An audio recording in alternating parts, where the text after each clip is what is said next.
Bien, bonjour mes amis. Aujourd'hui, nous étudierons la description physique.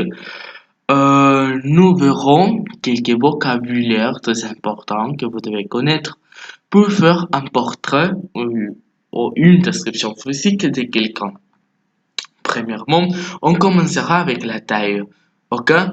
Selon les images, on commencera avec les premières images. Vous pouvez regarder que dit il est rond. Ok? Par exemple, la première image, le premier enfant, il est rond. Le contraire, on dit il est petit. Ok? Si on utilise le féminin, si on utilise au féminin, on change par exemple, il est grande. Et aussi, le contraire, elle est petite.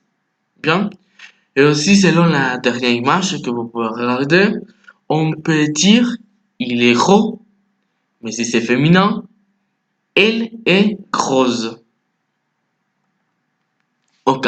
Pour l'apparence physique, vous pouvez utiliser ce type de mot si vous aimez l'apparence ou si vous n'aimez pas beaucoup l'apparence physique de quelqu'un. Par exemple, avec le monsieur le premier, on peut dire il est beau. Dans la fille, on peut dire elle est belle ou elle est jolie. C'est un synonyme. Et si vous n'aimez pas quelqu'un avec son apparence physique, on peut dire que c'est laid. Par exemple, le chat est laid. Et si c'est féminin, la chienne est laide. Après, on continue avec le cheveu.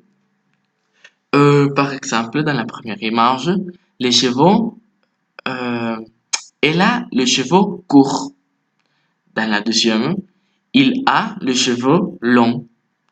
Et aussi, on peut dire dans la troisième image, elle a les cheveux raides.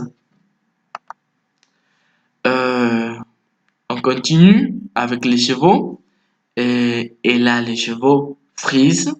Et dernièrement, elle a les cheveux bouclés.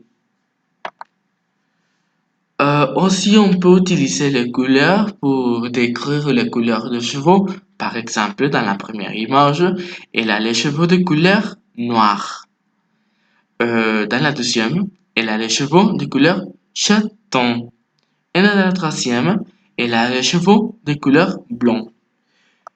Après, on peut décrire selon les couleurs de peau de chaque personne. Par exemple, dans la première image, on dirait il est brun. Dans la deuxième image, pardon, on peut dire il est blonde. Ok? Après, on continuera avec le cieux. Aussi, on peut dire, selon la première image, le cieux bleu. Oh, elle a le cieux bleu. Euh, dans la deuxième, le cieux marron. Et dans la troisième, le cieux vert. Ok, c'est tout pour aujourd'hui, mes amis. Euh, J'espère que ce vocabulaire vous aide en son apprentissage du français. Bien, merci et au revoir.